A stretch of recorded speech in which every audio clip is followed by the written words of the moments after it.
She hurried to the peephole and found herself against the ring. She could see the whole of it, though part of the audience was shut off. The ring was well lighted by an overhead cluster of patent gas burners. The front row of men she had squeezed past, because of their paper and pencils. She decided to be reporters from the local papers uptown. One of them was chewing gum.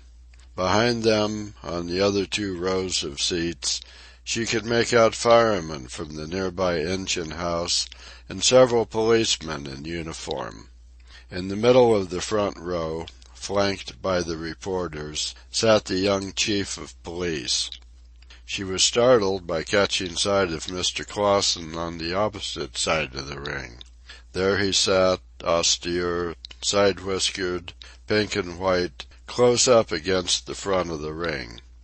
Several seats farther on, in the same front row, she discovered Silverstein, his weazened features glowing with anticipation. A few cheers heralded the advent of several young fellows in shirt sleeves, carrying buckets, bottles, and towels, who crawled through the ropes and crossed to the diagonal corner from her. One of them sat down on a stool and leaned back against the ropes. She saw that he was bare-legged, with canvas shoes on his feet, and that his body was swathed in a heavy white sweater. In the meantime another group had occupied the corner directly against her. Louder cheers drew her attention to it, and she saw Joe seated on a stool, still clad in the bathrobe, his short chestnut curls within a yard of her eyes. A young man in a black suit with a mop of hair and a preposterously tall starched collar walked to the center of the ring and held up his hand. "Gentlemen, will please stop smoking," he said. His effort was applauded by groans and catcalls, and she noticed with indignation that nobody stopped smoking. Mr. Clausen held a burning match in his fingers while the announcement was being made, and then calmly lighted his cigar. She felt that she hated him in that moment. How was her Joe to fight in such an atmosphere? She could scarcely breathe herself, and she was only sitting down. The announcer came over to Joe. He stood up. His bathrobe fell away from him, and he stepped forth to the center of the ring, naked save for the low canvas shoes and a narrow hip-cloth of white. Genevieve's eyes dropped. She sat alone, with none to see, but her face was burning with shame at the sight of the beautiful nakedness of her lover. But she looked again, guiltily, for the joy that was hers in beholding what she knew must be sinful to behold. The leap of something within her and the stir of her being toward him must be sinful. But it was delicious sin, and she did not deny her eyes. In vain Mrs. Grundy admonished her. The pagan in her, original sin, and all nature urged her on. The mothers of all the past were whispering through her, and there was a clamor of the children unborn. But of this she knew nothing. She knew only that it was sin, and she lifted her head proudly, recklessly resolved, in one great surge of revolt, to sin to the uttermost. She had never dreamed of the form under the clothes. The form, beyond the hands and the face, had no part in her mental processes. A child of garmented civilization, the garment was to her the form. The race of men was to her a race of garmented bipeds, with hands and faces and hair-covered heads. When she thought of Joe, the Joe instantly visualized on her mind was a clothed Joe. Girl-cheeked, blue-eyed, curly-headed, but clothed. And there he stood, all but naked, godlike, in a white blaze of light. She had never conceived of the form of God except as nebulously naked, and the thought association was startling. It seemed to her that her sin partook of sacrilege or blasphemy. Her chromo-trained aesthetic sense exceeded its education and told her that here were beauty and wonder. She had always liked the physical presentment of Joe, but it was a presentment of clothes, and she had thought the pleasingness of it due to the neatness and taste with which he dressed. She had never dreamed that this lurked beneath. It dazzled her. His skin was fair as a woman's, far more satiny, and no rudimentary hair growth marred its white luster.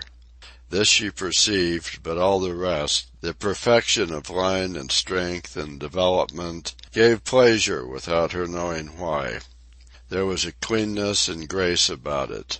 His face was like a cameo, and his lips, parted in a smile, made it very boyish. He smiled as he faced the audience when the announcer, placing a hand on his shoulder, said, "Joe Fleming, the pride of West Oakland."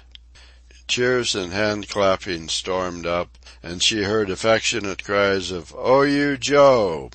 Men shouted it at him again and again. He walked back to his corner.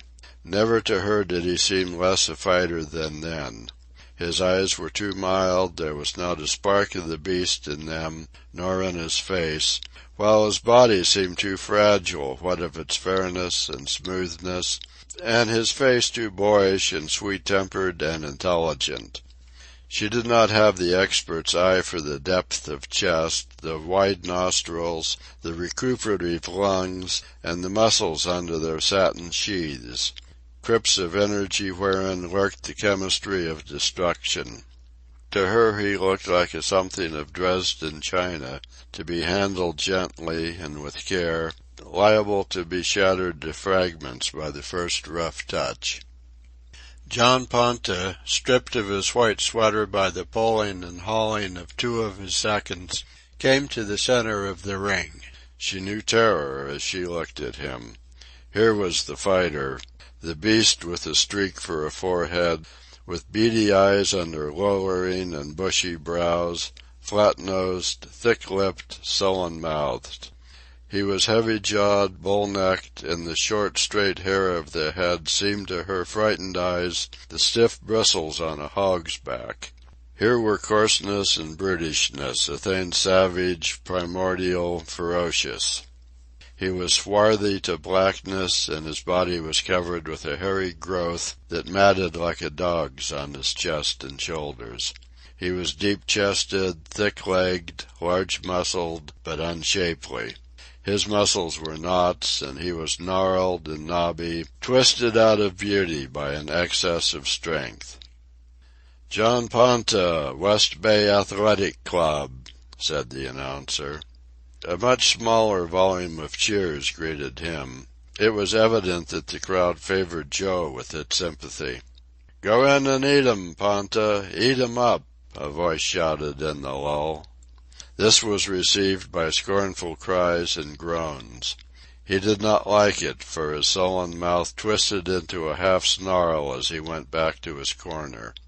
He was too decidedly an atavism to draw the crowd's admiration. Instinctively the crowd disliked him. He was an animal, lacking in intelligence and spirit, a menace and a thing of fear, as the tiger and the snakes are menaces and things of fear, better behind the bars of a cage than running free in the open. And he felt that the crowd had no relish for him. He was like an animal in the circle of its enemies, and he turned and glared at them with malignant eyes. Little Silverstein, shouting out Joe's name with high glee, shrank away from Ponta's gaze, shriveled as in fierce heat, the sound gurgling and dying in his throat. Genevieve saw the little byplay, and as Ponta's eyes slowly swept round the circle of their hate and met hers, she, too, shriveled and shrank back. The next moment they were past, pausing to center long on Joe. It seemed to her that Ponta was working himself into a rage. Joe returned the gaze with mild boy's eyes, but his face grew serious. The announcer escorted a third man to the center of the ring, a genial-faced young fellow in shirt sleeves. "Eddie Jones, who will referee this contest," said the announcer. "Oh, you Eddie!" men shouted in the midst of applause, and it was apparent to Genevieve that he, too, was well beloved. Both men were being helped into the gloves by their seconds, and one of Ponta's seconds came over and examined the gloves before they went on Joe's hands. The referee called them to the center of the ring. The seconds followed, and they made quite a group, Joe and Ponta facing each other, the referee in the middle, the seconds leaning with hands on one another's shoulders, their heads craned forward. The referee was talking, and all listened attentively. The group broke up. Again the announcer came to the front. "Joe Fleming fights at 128, he said. "John Ponta at 140. They will fight as long as one hand is free and take care of themselves in the breakaway. The audience must remember that a decision must be given. There are no draws fought before this club." He crawled through the ropes and dropped from the ring to the floor. There was a scuttling in the corners as the seconds cleared out through the ropes, taking with them the stools and buckets. Only remained in the ring the two fighters and the referee. A gong sounded. The two men advanced rapidly to the center. Their right hands extended and for a fraction of a second met in a perfunctory shake. Then Ponta lashed out savagely right and left, and Joe escaped by springing back. Like a projectile, Ponta hurled himself after him and upon him. The fight was on. Genevieve clutched one hand to her breast and watched. She was bewildered by the swiftness and savagery of Ponta's assault and by the multitude of blows he struck. She felt that Joe was surely being destroyed. At times she could not see his face, so obscured was it by the flying gloves. But she could hear the resounding blows, and with the sound of each blow she felt a sickening sensation in the pit of her stomach. She did not know that what she heard was the impact of glove on glove, or glove on shoulder, and that no damage was being done. She was suddenly aware that a change had come over the fight. Both men were clutching each other in a tense embrace. No blows were being struck at all. She recognized it to be what Joe had described to her as the clinch. Ponta was struggling to free himself. Joe was holding on. The referee shouted, "Break!" Joe made an effort to get away, but Ponta got one hand free and Joe rushed back into a second clinch to escape the blow. But this time, she noticed, the heel of his glove was pressed against Ponta's mouth and chin, and at the second "break" of the referee, Joe shoved his opponent's head back and sprang clear himself. For a brief several seconds she had an unobstructed view of her lover. Left foot a trifle advanced, knees slightly bent, he was crouching, with his head drawn well down between his shoulders and shielded by them.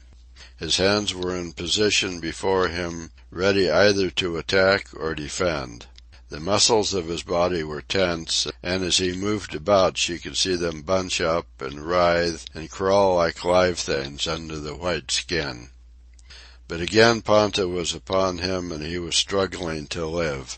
He crouched a bit more, drew his body more compactly together, and covered up with his hands, elbows, and forearms. Blows rained upon him, and it looked to her as if he were being beaten to death. But he was receiving the blows on his gloves and shoulders, rocking back and forth to the force of them like a tree in a storm, while the house cheered its delight. It was not until she understood this applause, and saw Silverstein half out of his seat, and intensely, madly happy, and heard the "Oh, you Joes!" from many throats, that she realized that instead of being cruelly punished, he was acquitting himself well. Then he would emerge for a moment, again to be enveloped and hidden in the whirlwind of Ponta's ferocity. End of chapter.